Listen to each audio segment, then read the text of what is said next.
Hello people! Day 25 na ng Ramadan Sari kahapon at ito yung ganap. Ang soup na request nila kahapon ay itong walang kamatayang Ramadan soup or wheat soup. Dinamihan ko na dahil magbibigay daw siya sa sister niya. May naka-frozen akong beef broth at 2 pirasong karning baka kaya yun na yung hinalo ko para talaga yun sa soup na yun. Nagpapalambot tayo ng wheat ay dito naman tayo sa Molokhia soup. So ang request ni Amo para to sa mga bata na hindi kumakain ng full. Diniretso ko ng ginisa yung bawang tapos ilagay ko na yung chicken breast na hinati ko lang ng pa-cubes.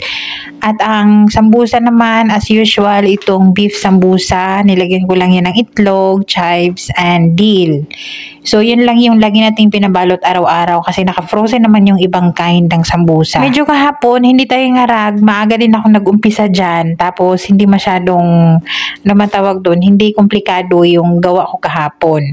Maaga din ako nakagawa ng sweets dahil in the morning, gumawa ako ng tinapay. Inisa ko na at gumawa ako ng cinnamon roll. Nung naluto na yung manok para sa Molokhia or sa luyot, inad ko na yung frozen Molokhia or naka-blender na Molokhia or sa luyot. And then yung pangpalasa niyan, asin at paminta. Yung itlog dyan, para yan sa full na request din ni Amo. Yung wheat naman, still nagpapakulo pa rin tayo. Medyo matagal kasi yung lumambot. Sa kabilang burner, mag-isa tayo ng sibuyas. Gamit natin dyan olive oil. Mag-isa tayo ng bawang, sibuyas. Para naman yan sa full beans. Ang gamit ko dyan, wait, 1, 2, 3, smile. Ang gamit ko dyan na full beans ay ready to use na nanahakan. Pwede naman talaga yan hindi gisahin, pero nasanay lang talaga sila na ginanito ko yung full dito sa bahay.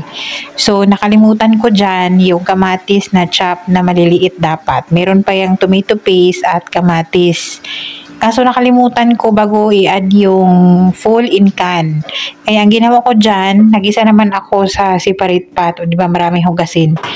Nag-isa na naman tayo dyan, gamit natin ang olive oil para lumambot yung ating kamatis. Igigisa lang natin mabuti yan until lumambot, saka natin i-add yung ating tomato paste. Kunti lang naman para pangpakulay at pang dagdag lasa na din. Ilang araw na lang, parang 4 na araw na lang bago mag-eid. So, yung mga tao dito, yung mga amo ay talagang nauumay na sa pagkain. Medyo less na yung kinakain nila. Sa pangpalasa naman dyan, asin, paminta, naglagay ako ng konting mixed spices. Medyo buo-buo yung full in can na gamit ko, kaya imamash natin ng konti. Pero ayaw din nila naka-blender yan. Pag okay na yung lasa at feeling nyo okay na siya at luto na, nag-add tayo ng dill or fresh dill. Ito isi-serve to with Arabic bread or yung tamis na tawag nila dito. Tamis yung tawag, yung malalaking tinapay dito na binibili sa labas. Ito kakainin nila to ng room temperature lang or hindi na to iinitin pagka i-serve. Nagtap lang ako dyan ng boiled egg tapos naglagay ako ng konting olive oil pang dressing. Ito, isa din to sa food na gusto ko dito. Masarap yan lalo na pagka may mainit na red tea na may konting asukal. So, ganyan lang kasimple yung dish kahapon. Full tapos Molokhia.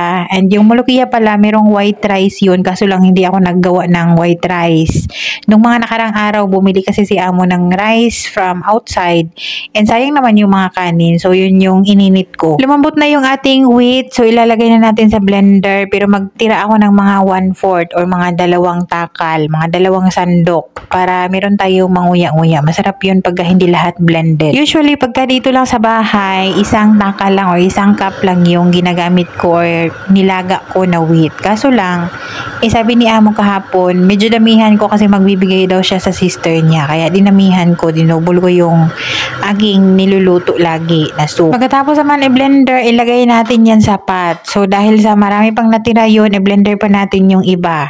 Yung beef naman dyan na 2 slice, himay-himayin natin yun like strips lang. Dahil sa marami yan, nakaubos ako ng 6 na yogurt. I-blend din natin yung yogurt para hindi siya magbuo-buo. Mag-add na lang tayo ng water kung kailangan pa dahil lutuin pa natin yan until siya mag-thick. At inada natin yung hinimay nating karning baka tapos nag-add tayo ng water ng konti.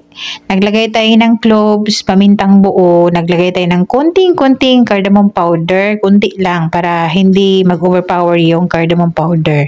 And then, in this separate pan pala, nagpamelt tayo ng butter at nagmelt tayo ng mistika at yung spices na dahon. Hindi ko alam kung anong tawag dito. Nakalimutan ko yung sinabi nila kung ano yung tawag dyan.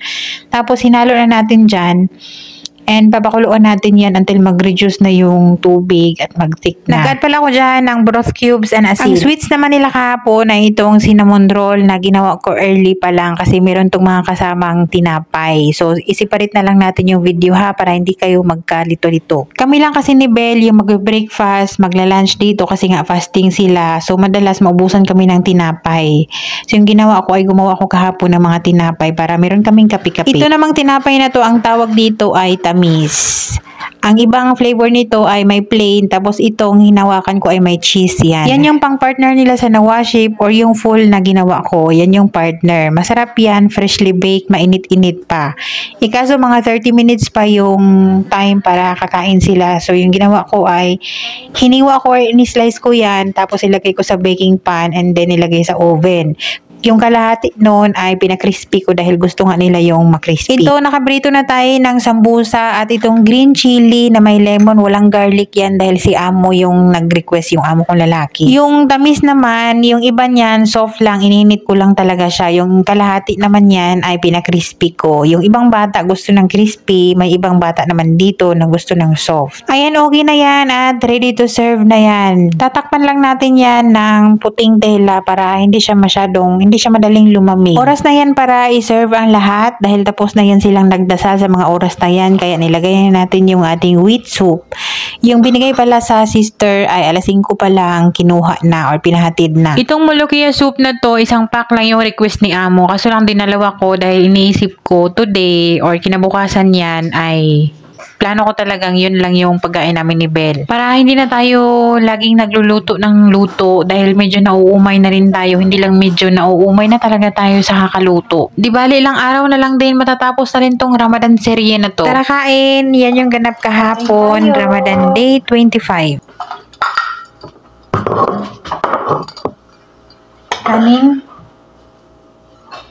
Kanin tayo para Ang broken hearted ka, Kingsay, kasi yung heart.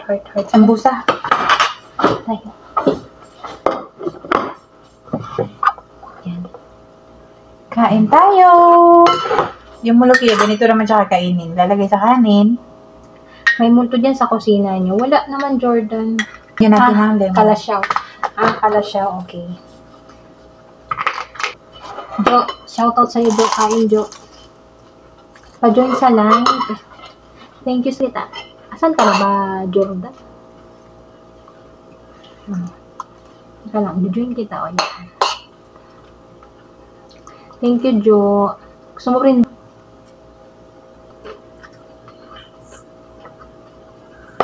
Kain tayo, Jordan.